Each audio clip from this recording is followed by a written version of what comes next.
সর্বশক্তিমান প্রভু যীশু খ্রিস্টের পবিত্র নামের মহিমা বারাকা ফেথ মিশনের পক্ষ থেকে আপনাদের সকলকে স্বাগত জানাই। আজকে আমরা পবিত্র শাস্ত্র থেকে গীত সংহিতা 100 অধ্যায় 1 থেকে 5 পদ পর্যন্ত অধ্যয়ন করব। পদের শুরু এইরূপ: 1. সমস্ত পৃথিবী সদাপ্রভুর উদ্দেশ্যে জয়ধ্বনি করো। 2. সানন্দে সদাপ্রভু সেবা করো, আনন্দ গান সহ তাহার সম্মুখে আইসো। 3. তোমরা জানিও সদাপ্রভুই ঈশ্বর, তিনি আমাদিগকে নির্মাণ করিয়াছেন, আমরা তাহার প্রজা ও তাহার চরানির মেষ। 4.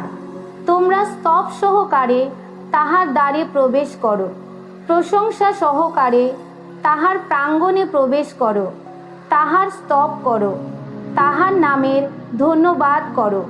5. কেননা সদাপ্রভু মঙ্গলময়, তাহার দয়া অনন্তকাল স্থায়ী, তাহার বিশ্বস্ততা পুরুষে পুরুষে স্থায়ী। ইহাই ঈশ্বরের বাক্য। আমেন।